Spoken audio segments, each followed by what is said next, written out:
Welcome back. Time for this week's Capitol Report with Pat McGuigan of CapitolBeatOK.com. Pat, let's put on your veteran education journalist hat. And you spoke to members of the Smart Start Oklahoma board this week, and in the interest of full disclosure, I'll just say that my wife is the president of that board. But nevertheless, what message did you take to that group? It was a message, I think, that was both supportive and challenging.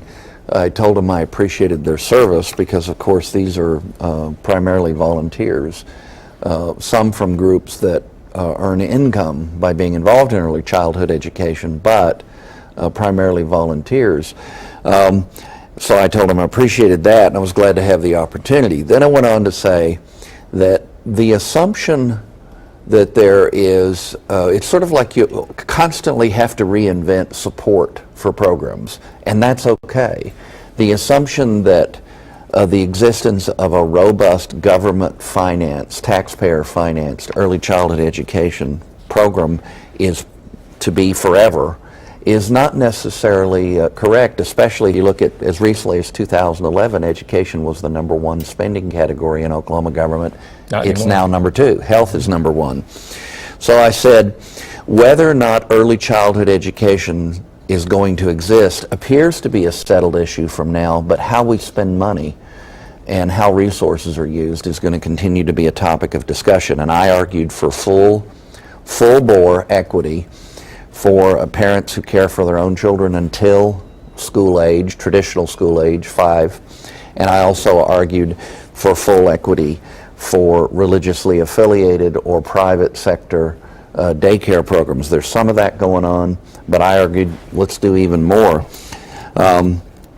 We need to insist on high performance and proven effectiveness, and this cowboy still believes that in functioning families, mom and dad are still the first educators. In fact, they're the first government in a society.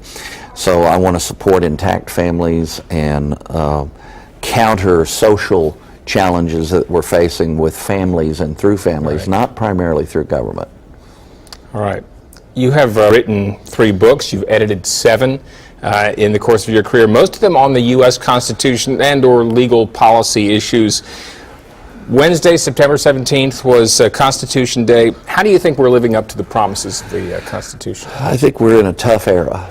There's a new book. Unfortunately, right now, my bedside reading is kind of disturbing. An old friend named John Whitehead has written a book called A Government of Wolves, and it's about the emergence of more and more authoritarian tactics by government. One of his topics is, for example, the militarization of local law enforcement. I do believe there's some silver threads out there. For example, Senator Inhofe insisted there should be a vote to authorize the president's action, new actions in the Middle East, and it looks like that's probably going to happen in both chambers. I still believe under the Constitution there should be a declaration of war rather than this sort of winking at the president's exercise of war powers. What's happened to limited government? Things that are fundamental in the Constitution have become optional, and things that are jump balls, policy debates, have been mandated on us. I think we're in a challenging time, and Constitution Day certainly made me reflect on those things. Well, you can read more about these and other topics at CapitolBeatOK.com. For Pat McGuigan, I'm Alex Cameron. Have a great day.